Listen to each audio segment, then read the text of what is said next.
light of the sun. Spirit expresses as light, divine light. Light and mind are one. This light is the true logos, the light of the spirit that knows directly, not the reasoning mind or the intellect.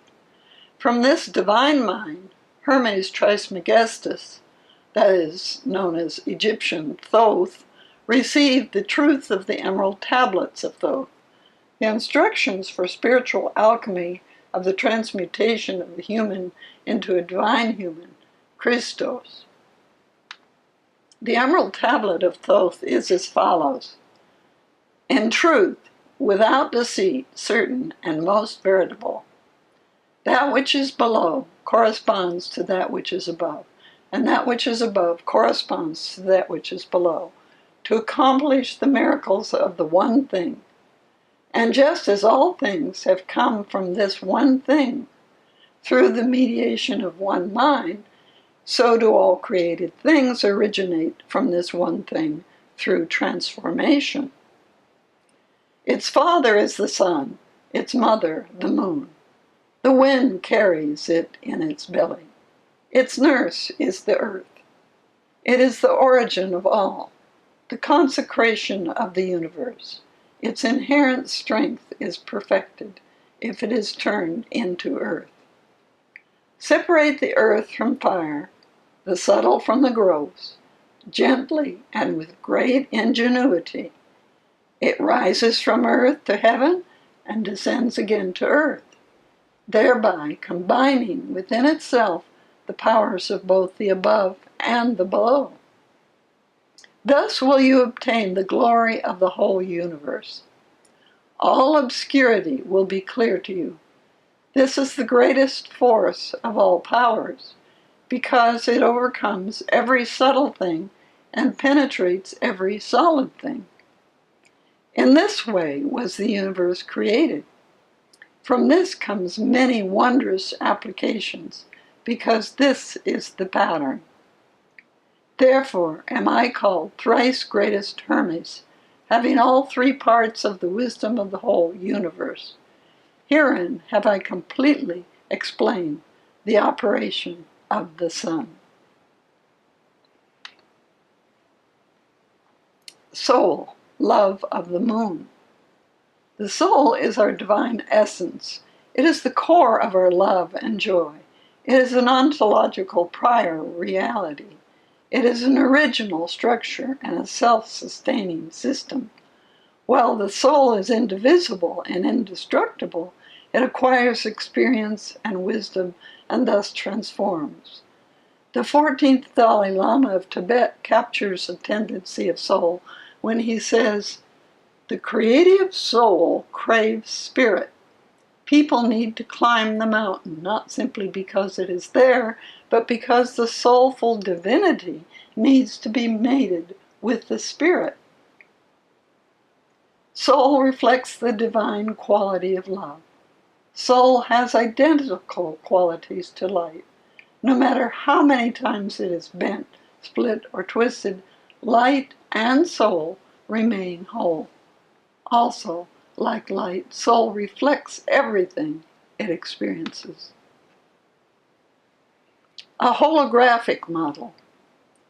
Form and consciousness are one complementary whole, separated in the holographic process.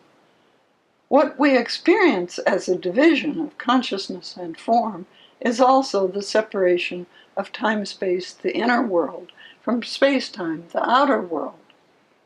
The codes from the matrix for all plants, animals, crystals, and stars are inherent in time-space, like the reference beam in holography, through oscillating, rotating, and transforming subatomic strings.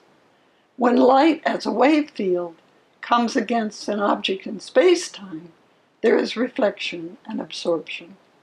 The object becomes energized and creates another wave field. Brain and senses respond to these waves.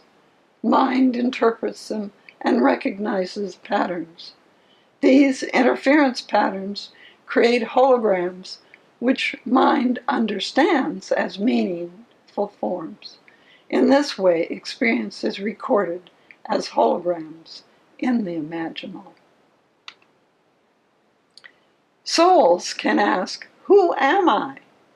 Although this question precedes a split into yin and yang, consciousness and form, it is not causal to it. Only when a soul interprets individuation as abandonment and redefines itself does it experience fear and suffering. When soul experiences the division, the question, "Who am I?" assists and sustains it through all the experiences of many embodiments, so the healing, integration, and complete awakening can occur. The holograms in the imaginal have a greater objective or sustained reality than those of the transient world of space-time. They can be relived through memory and thereby understood and integrated. This picture shows beings imagining possibilities for an incarnation after asking the question, "Who am I?" Parallel universes contain many holograms that we can choose from. When we choose a hologram, drawing on codes in the matrix, it has the potential to be actualized in space-time. Light is not time, but light codes are transmitted through electromagnetic and magnetoelectric waves, which enable us to manifest what we choose. What we manifest gives the soul feedback through which to reclaim its eternal life in a new way. Wholeness, soul, and life. Time, space, and space-time are one whole. Perception as sequential time is a separation from simultaneity, cycles, and instants. Where the split appears, it is used in evolution. Based on a perception of matter, we get feedback from the light codes that are woven into the coiled sequences of DNA. Brain and senses respond to waves. Mind interprets and recognizes patterns. Experience is recorded in the holograms of the imaginal. Our chakras reflect the collective understanding of the codes that has evolved through eons. The willingness to forgive, open our heart and mind, then we know our soul purpose and we remember oneness. The Kundalini, resting at the base chakra, stirs and rises up the spine as a weaving of inspired action and acceptance of moments as they unfold. Understanding and illumination grow. The more we awaken, the more we celebrate the possibility of assisting all of creation to rediscover its true nature. True imagination is not fantasy, but a function of soul. Why imagine? Because imagination is not only a soul phenomena, but a force that creates, manifests, and makes tangible. What we imagine to be comes to be. Imagination has a logos of its own, through which soul, ever one with the love light, reveals truth through expressed images. Culture can become an alchemical vessel, a process, and as our souls awaken, we transmute time into consciousness. The body becomes an alchemical vessel directed by mind. And as mind unites with soul and soul with spirit, we know the evolutionary rhythms of wholeness. Soul perception. The development of subtle, supersensible organs that can behold archetypes is part of the soul process. The soul is active through insightful perception. Deep perception is the receptivity of the soul to archetypes, as mirrored in self-perception. Images and symbols become visible in the imagination. Then through imagination, the vision can become manifest. In true imagination, our images are strongly linked with primordial archetypes, patterns of the ideas of God. These archetypes are available to individuals seeking integration. We begin to see archetypal patterns in dreams or visions or everyday events as universal qualities in apparent forms. Seeing is not subjective, but a reciprocal action of soul and being, whereby the eye emits a spiritual energy that interacts with the color and form of that which is perceived and recognized. The form of a thing resonates with the symbolic nature of the archetype of which it is part. Mind and soul are twins, and so are light and eye. The eye cannot see without light, and the soul knows itself through mind. The eye receives light and expresses soul as light. Beliefs and worldviews. We believe what we see, but then we also see what we believe. In this way, the world is not factual. It is the soul asking, "Who am I?" Everything is interpreted as a response to this fundamental question. Gradually, we form individual and collective worldviews, which in turn affect our perception. Each being repeats its beliefs as image or pattern recognition, maintaining or changing its perspective instant by instant. Experiential worlds are mediated by consciousness. The divine human archetype is a pattern of divine intent within us, a model that integrates the whole of the universe and shows us how we can each know ourselves and consequently know the universe. Our mind and soul are intermediary between spirit and body.